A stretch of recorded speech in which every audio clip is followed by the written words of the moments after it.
반드시 죽으리라 하십니다. 아멘. 창세기 2장 4절부터 17절까지 본문입니다. 사람이 생령이 되니라. 사람이 생령이 되니라 라는 말씀의 제목입니다. 7절에 나와 있습니다. 7절 말씀 보시면 여호와 하나님이 땅의 흙으로 사람을 지으시고 생기를 그 코에 불어넣으시니 사람이 생령이 되니라. 자, 이렇게 증거하고 있습니다. 생령, 우리가 흔히 사용하지 않는 단어죠. 평상시에 생령이라는 말 잘 쓰지 않습니다. 따라서 그 의미가 무엇인지, 용례를 어떻게 사용해야 되는지는 정확하게 우리는 이해하기 어렵습니다. 그래서 이제 원어를 살펴보게 되는데요. 원어를 살펴보면 생령이라고 번역된 단어는 네페시 하이, 네페시 하야 이렇게 되어 있어서 영혼이라는 말 네페시와 살아있다, 존재라는 뜻을 가지고 있는 하이라는 단어가 합쳐진 말로 설명하고 있습니다. 네페시 하이. 자, 우리말로 이제 번역을 하면 살아있는 영혼 또는 살아있는 존재라는 의미로 우리가 이해할 수 있습니다. 자, 살아있다 또는 성경에서 산자 이런 말들이 가끔씩 나오게 되는데 이미 하나님의 형상과 모양을 닮은 사람을 지으셨는데 왜 또 살아있는 존재를 만들었어야 되는가? 여기서 이제 보면 나타나는 특징이 뭐냐면 그 생령이 되게 하시기 위하여 취하시는 하나님의 동작은 생기를 그 코에 불어넣으셨다. 이런 표현을 하고 있습니다. 하나님이 호흡을 불어넣으셔서 그 호흡으로 살게 하신다. 이전에는 호흡이 이제 네 것밖에 없었죠. 네 방식의 호흡밖에 없었습니다. 내가 숨쉬고 내가 생각하고 내가 살아가는 것. 그런데 하나님의 호흡을 우리 가운데 불어주세요. 그럼 어떻게 되냐면 호흡을 같이 하게 하고 호흡을 맞추게 하시는 것이죠. 자, 여태까지 존재는 나 혼자밖에 없었는데 하나님이라고 하는 존재가 우리와 함께 하시기 위해서 호흡을 알려주세요. 그러면 호흡을 어떻게 하냐면 그와 맞춰가면서, 그래서 우리 표현에도 호흡을 맞추다 또는 호흡을 같이 하다 이런 표현이 있단 말이죠. 호흡이 맞아. 이 사람 호흡이 정말 잘 맞아. 호흡이 나와 같아. 환상이 곡식조야. 이렇게 얘기하는 거죠. 이럴 때 이제 호흡이 맞는다라고 하는 것은 이제 생각과 뜻이 잘 맞는 일을 나타낼 때 가리키고 있는 말입니다. 하나님의 창조 목적이 우리와 함께 하시기 위하여, 우리와 늘 동행하시기 위하여 우리 가운데 찾아오셨는데 우리 가운데 호흡을 주셔서 사람의 호흡이 아니라 하나님의 호흡을 맞춰서 살게 하심으로 하나님의 존재, 하나님의 존재가 될 때 이걸 살아있다라고 이야기한단 말이죠. 자, 하나님의 생각과 뜻이 맞는 존재로 살아가게 하시기 위하여서 지으신 목적, 이것을 하나님이 사람을 지으신 목적으로 이해할 수 있습니다. 그래서 부르셔서 하나님께서 만드시고 그 땅에 두신다. 이 표현으로 지금 설명하고 있는 것이죠. 자, 모든 사람들 중에 하나님께서 하나님의 사람들을 부르셔서 우리 가운데 호흡을 불어넣으십니다. 이걸 이제 다른 표현으로 하면 이제 성령. 여기 이제 2절에 보면 하나님의 영이 수면 위에 운행하는 장면. 여기 이제 루하흐라고 이제 번역을 해서 우리는 이제 하나님의 영인데 이 영을 호흡, 바람 이런 말로도 번역을 할 수 있습니다. 그러니까 하나님의 성령을 우리 가운데 불어 넣으셔서 우리로 하나님의 호흡을 맞춰서 사는 존재가 되게 하시는 것. 그래서 이제 신약이나 구약이나 이제 사건들을 보면 입김을 불어 넣으셔서 사람이 살아나는 이런 이 에피소드를 우리 가운데 들려줍니다. 왜 그러느냐? 하나님의 것을 받아야 비로소 살아있는 존재가 되기 때문이다라는 것이죠. 자, 이러한 자들을 구별하셔서 만드신 존재가 바로 하나님의 형상과 모양을 닮은 그 사람. 이제 성경에서는 아담이라고 이제 보통 이야기하는데 그 사람이 되게 하시는 것입니다. 그래서 그 아담의 모양이 이제 나중에 이제 아브라함이라든가 다윗이라든가 다양한 인물들로 이제 소개를 하죠. 그래서 맨 마지막에 완전하고 온전한 모습으로 우리 가운데 찾아오신 그 아담, 그 사람을 이제 성경에서는 예수 그리스도 이렇게 이야기하는 것입니다. 진짜 사람을 하나님이 만드신다는 거잖아요. 우리가 며칠 전에 살펴봤던 것처럼 하나님께서 사람을 지으신 목적이 사람이 되게 하시기 위하여, 인간이 되게 하시기 위하여, 우리 얘기 나눴던 것처럼 사람이 되어야 된다, 인간이 되어야 된다 이런 말 쓴단 말이죠. 그냥 태어나는 것으로 끝나는 것이 아니라 소위 말하는 품격과 성격과 수준과 품성이 하나님을 닮아갈 때, 그 하나님이 원하시는 것이 우리 안에 인격으로 만들어질 때 이걸 비로소 사람이 된다, 인간이 된다라고 말하는 것처럼 우리의 속사람 가운데 하나님의 것을 불어넣으셔서 그분의 호흡에, 그분의 박자에, 그분의 리듬에 맞춰서 살게 하시는 것이 우리를 부르시고 창조하신 창조의 목적으로 설명하고 있습니다. 저와 여러분들도 이제 똑같죠. 그 사람이 되게 하시기 위해서 부르셨고 계속해서 하나님의 호흡을 가르쳐 주시는 것입니다. 그러면 이제 우리가 그런 이야기 해요. 우리보다 뛰어난 선수 또는 어떤 특별한 능력을 가진 사람을 보면 호흡이 달라. 걸음걸이가 달라. 생각하는 게 달라. 이렇게 이야기한단 말이죠. 자, 그렇게 하시는 이유는 보고 감격하는 걸로 끝나는 게 아니라 그렇게 살아가라라고 하는 삶의 모델이 되어주신다라는 것입니다. 우리의 삶의 모델은 오직 하나님이십니다. 그렇죠? 그분이 우리의 주인 되시고 그분이 우리의 님이 되시는 거죠. 그래서 님을 기다리는 어떤 여인처럼 그리스도를 기다리는 어떤 교회처럼 항상 그분을 만나기 소망하게 하여 주셨습니다. 놀랍게도 그분을 기다릴 때 그분은 찾아오시고 만나주시고 멀리 계시지 않고 늘 가까이 계십니다. 그래서 우리가 늘 찾고 구할 때마다 마치 문 밖에 서서 두드리는 그분처럼 우리의 마음의 문을 열기만 하면 쉽게 닿을 수 있는 거리에 항상 함께 계시는 분이시다. 이렇게 이야기하고 있습니다. 혼자인 것 같아서 낙망할 때, 또 길을 알지 못하여서 답답해할 때 우리 하나님 부르면 언제든지 응답하시고 함께해 주시고 손을 붙잡아 주실 줄 믿습니다. 그 하나님의 호흡으로 살아있는 존재. 그래서 이 하나님의 호흡으로 사는 사람들을 살아있다라고 이야기하죠. 그래서 우리가 원래 알지 못했던 어둠이었다가 빛의 자녀들로 바뀌어지고 우리가 마치 죽은 것 같이 잠자는 영혼이었는데 깨어서 그 호흡으로 다시 일어나 사는 것을 하나님의 구원의 내용으로 설명하고 있습니다. 이 모양의 부르심을 저와 여러분들이 받는 줄 믿습니다. 그 부르심을 받아 하나님의 호흡으로 살아있는 존재로 살아가시는 성도와 교회가 되시기를 주님의 이름으로 간절히 축원합니다. 자, 내용을 보겠습니다. 에덴 동산 8절. 여호와 하나님이 동방의 에덴의 동산을 창설하시고 그 지으신 사람을 거기 두시니라. 그래서 이제 에덴이 어디 있느냐, 에덴의 뜻이 뭐냐, 파라다이스냐, 낙원이냐, 다양한 의미로 이제 해석을 하는데 우리가 이제 전체적인 큰 그림으로 보면 에덴은 어디냐면 하나님이 지으신 사람을 두신 곳 이렇게 이해할 수 있겠죠. 그러면 어디든지 에덴이 될 수 있는 것입니다. 에덴은 저 중동 지방, 유프라데, 티그리스 유프라데 그 강이 흐르는 그쪽 어디, 중동의 어디 이렇게 생각하지 않고 여기 보면 지으신 사람을 거기 두셨다 이렇게 얘기하잖아요. 하나님이 두신 그곳이 에덴이 된다는 거죠. 그 이제 동산의 특별한 하나님께서 구별된 땅 정도로 이해할 수 있습니다. 그러면 그 에덴이 어디느냐? 우리에게 있어서는 에덴은 어디입니까? 옥토가 되겠고, 그렇죠? 우리 마음밭이 되겠고, 우리 삶에 하나님이 두신 어떠한 곳이 다 에덴이 되게 되신단 말이죠.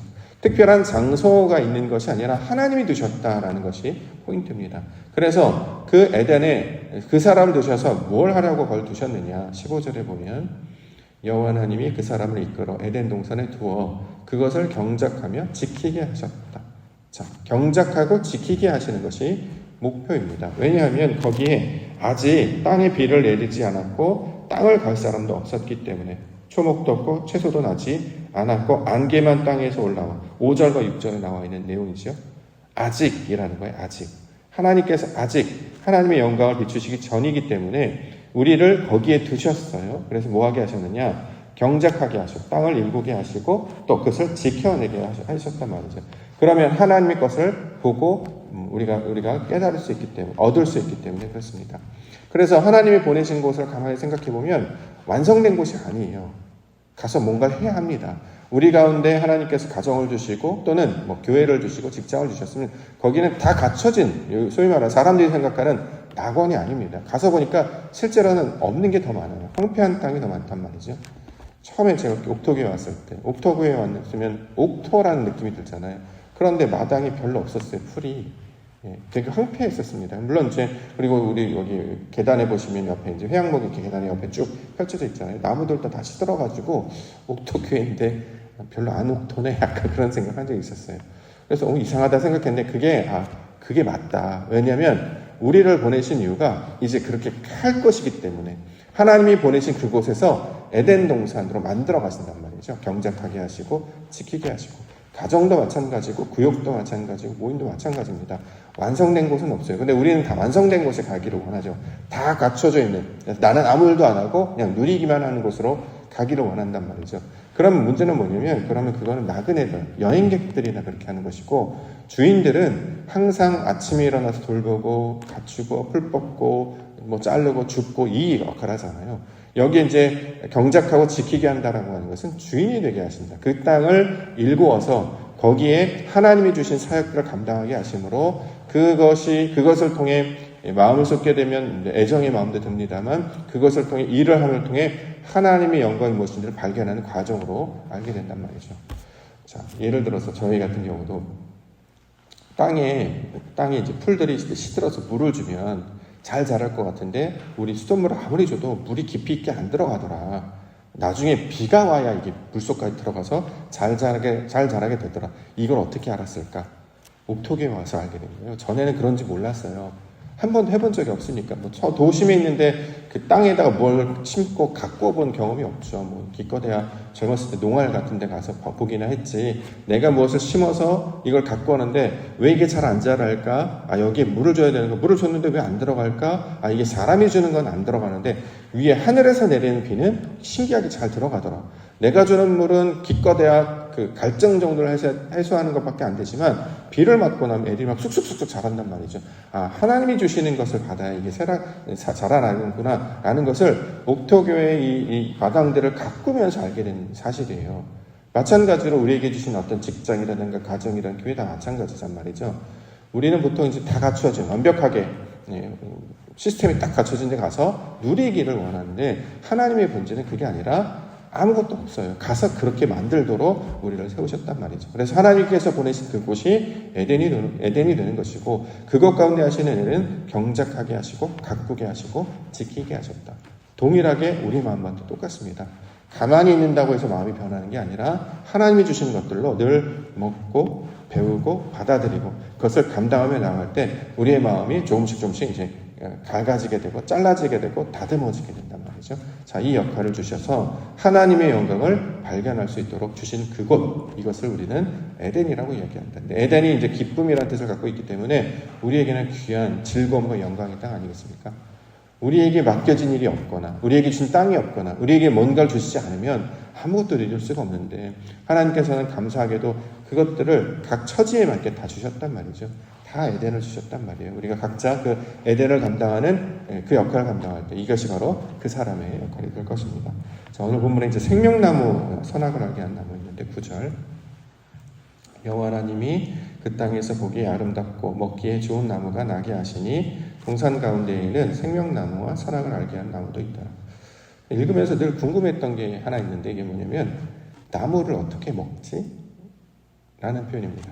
우리는 보통 열매를 먹거나 뿌리를 먹지 나무를 먹는 경우 있나요? 줄기를 먹습니까? 통째를 먹습니까? 나무는 보통 이제 도구라 재료로 만들지 먹는다는 표현을 잘 안 쓰거든요. 근데 신기하게 번역은 먹기에 좋은 나무가 됐다.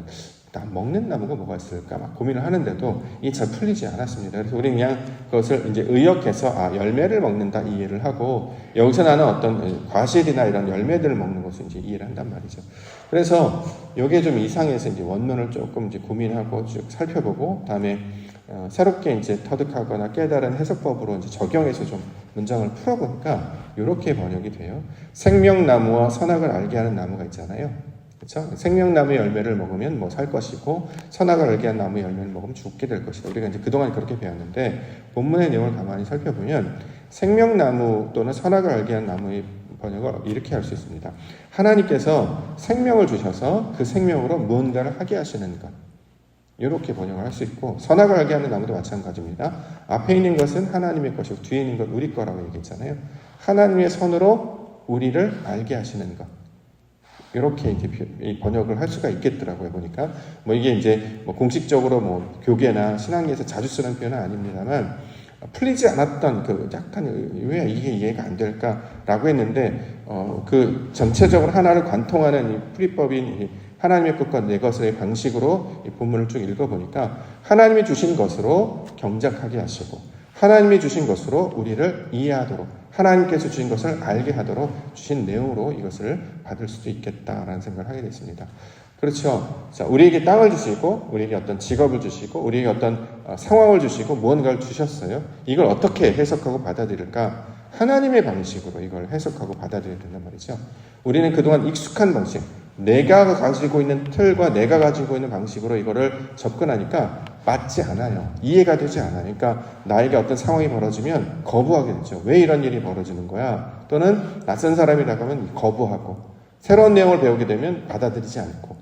자, 늘 그래서 우리가 굉장히 배타적이고 하나님의 것임에도 불구하고 늘 의심을 품고 잘 수용하려고 들지 않습니다. 근데 하나님의 목적은 그러라고 주신 것이 아니라 하나님이 지으신 그곳에서 그것을 경작하고 가꾸는 게 목적이기 때문에 어떤 방식으로 그것을 경작하고 낼까? 하나님이 기뻐하시는 방식으로 경작하며 가꿔내야 열매를 얻게 된다. 이 내용으로 이 본문을 이해할 수 있게 이렇게 될 것입니다. 자, 하나님이 주신 것으로 받게 하여 주시옵소서. 옥토교회를 보내신 하나님의 뜻이 있습니다. 그 마음 가운데 이렇게 해서 하나님이 보내셨구나. 그곳에서 예배자가 되게 하시고 그곳에서 하나님의 나라를 기다리고 기도하는 의인이 되게 하시고 하나님께서 원하는 그 한 사람이 되게 하심으로 하나님의 영광을 보게 하셨으니 아버지의 뜻으로 이걸 이해하고 받아들이니까 너무나도 귀하고 감사한 선물임을 알게 된다라는 것이죠. 우리 기쁨의 고백, 감사의 고백을 하게 될 때 하나님이 주신 것들로 이것을 받아들이면 이것이 우리에게 먹기에 좋은 나무, 그렇죠?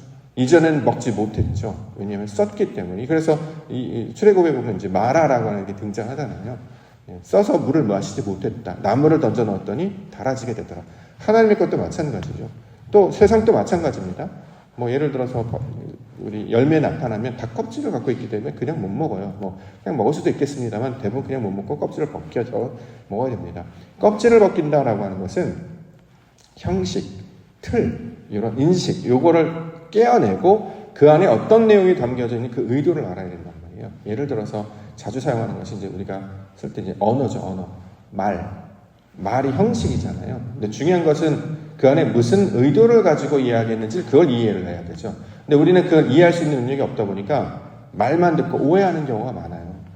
좀 말을 하면 이런 말이네 자기식대로 판단해버리고 그건 그런 뜻 아니야 라고 하다 보니까 오해도 많이 일어나고 왜곡도 많이 일어나고 그러다 보니까 소통이 안 되다 보니까 관계가 좋아지기보다는 서로 적대적이고 거부하는 그런 생각이 듭니다. 근데 저 말에 담겨져 있는 의도가 무엇인지 우리가 이해하면 조금 말이 서툴러도 뭐 어린아이들이라든가 또는 또 상황이나 환경이 다른 언어법이 좀 다른 경우가 있어요. 똑같은 용어라고 하더라도 이해하고 있는 차이가 나타나기 때문에 서로 같은 말을 쓰더라도 서로 이해가 다른 경우가 있습니다. 그런데 그 형식이나 껍데기를 깨서 그 안에 담겨있는 의도가 뭔지를 이해하게 되면 좋은 뜻으로 받아들일 수 있게 된단 말이죠. 비록 말에 실수가 있고 좀 연약하다 할지라도 그것으로 오해하거나 판단하지 않고 그 말의 속뜻이 이런 말이구나 라고 이해하게 되면 이것이 바로 하나님의 영광을 찾는 모습이 되게 된다라는 거죠. 성경에서 바로 우리들을 부르신 그 사람이 되게 하시는 것은 바로 이러한 존재로 나아갈 수 있도록 이것을 이제 사람들 간의 소통 간의 얘기도 할 수 있습니다만 세상을 이해하는 방식으로도 이해할 수 있습니다. 세상도 무언가를 담아 넣은 모양이라는 거예요. 그 모양 안에 담겨져 있는 뜻이 무엇인지를 찾으려면 껍데기를 바라보지 아니하고 그 속에 담겨져 있는 의도와 내용을 살펴볼 수 있어야 할 것입니다. 자, 이 일을 감당하는 자들이 하나님께서 부르신 그 사람, 아담들이 하는 일입니다. 그래서 이 성경을 그 사람들을 계속 이야기하고 있고 마침내 우리 가운데 그리스도 예수를 보여주게 되는 것이죠. 마지막으로 이제 강에 대한 이야기하고 있는데 10절에 강이 에덴에서 흘러나와 동산을 적시고 거기에서부터 갈라져 내 근원이 되었다. 자, 에덴이 이제 곧 성전을 나중에 이제 비유하는 말이 되고 성전에서 물이 흘러나와서 사방을 적시는 모양으로 에스겔에서 환상을 설명하고 있습니다. 이미 이것은 무엇이냐면 하나님을 아는 영광이 온 세상을 덮어가는 과정을 설명하는 거죠. 하나님을 아는 지식이 처음에는 작은 것들이죠. 몇 가지 상황이나 몇 가지 사건들을 통해서 이건 이런 뜻이야. 하나님께서 우리에게 이런 거 주셨지. 그래서 하나둘씩 삶을 통해서 경험해 나가잖아요. 근데 이것이 점점 풍요롭게 흘러 넘치게 되는 거예요. 그래서 모든 사방, 세상의 모든 것들을 하나님의 방식으로 이해하게 되는 것. 자, 물이 바다 덮어갔지. 하나님의 영광이 온 땅을 적셔가는 것이지. 하나님을 아는 지식으로 충만하여져 갈 때 모든 세상을 하나님의 영광의 눈빛으로 바라보게 됩니다.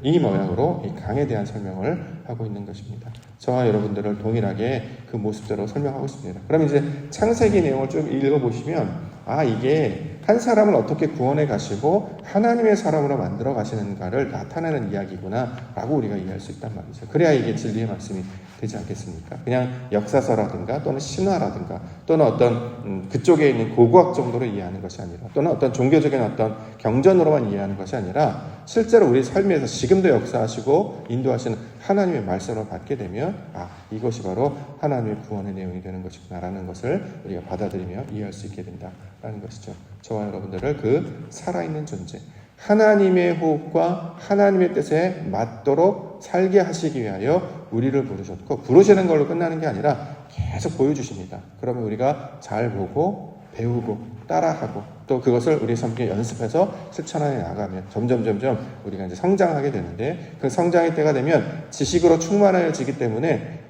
다른 사람들은 그렇게 하지 않더라도 하나님을 아는 사람들은 하나님이 살아계심을 알기 때문에 그 모습대로 나아가는 우리 삶의 모습으로 나타나게 될 줄 믿습니다. 단적인 예로 어저께 다윗이 전쟁도 한 번도 해보지 않았던 그 작은 다윗이 전쟁은 여호와께 속한 것이다라고 선포할 수 있는 거 굉장히 혁명적인 생각 아닙니까? 한 번도 경험해보지 못했으나 삶의 자기 경험을 통해 하나님의 일하심을 터득하게 되어서 이것으로 세상의 모든 것들을 감당할 수 있구나 이렇게 이야기했던 것처럼 크기와 모양이 아니라 하나님을 아는 지식으로 나아가는 자가 이 땅을 감당해 나아가며 승리해가는 하나님의 사람들로 나아가게 될 줄 믿습니다. 그 모양으로 살아가시는 그 믿음과 하나님의 호흡과 그 방식으로 나아가시는 그 하나님의 거룩한 백성 되시기를 주님의 이름으로 축원합니다. 거룩하신 하나님, 하나님의 사람 되게 하셨사오니 우리를 인도하여 주시옵소서. 아버지께서 보여주시는 것 받게 하시고 듣게 하시고 보게 하여 주시옵소서. 우리의 호흡이 하나님의 호흡으로 맞춰지기를 원합니다. 아버지 하나님 보여주시는 그 영광 날마다 찾고 구하게 하여 주셨사오니 우리가 간구할 때 보여주시고 우리가 부르짖을 때 응답하여 주셔서 놀라운 하나님의 영광 날마다 경험하며 나아가는 하나님의 거룩한 백성들을 되게 하여 주시옵소서. 거룩하신 예수 그리스도의 이름으로 기도합니다. 아멘. 하늘에 계신 우리 아버지여, 이름이 거룩히 여김을 받으시오며 나라의 마옵시며 뜻이 하늘에서 이루어진 것 같이 땅에서도 이루어지이다.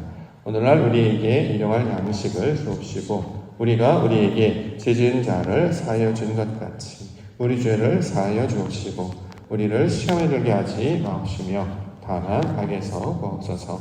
대개 나라와 권세와 영광이 아버지께 영원히 있사옵나이다. 아멘.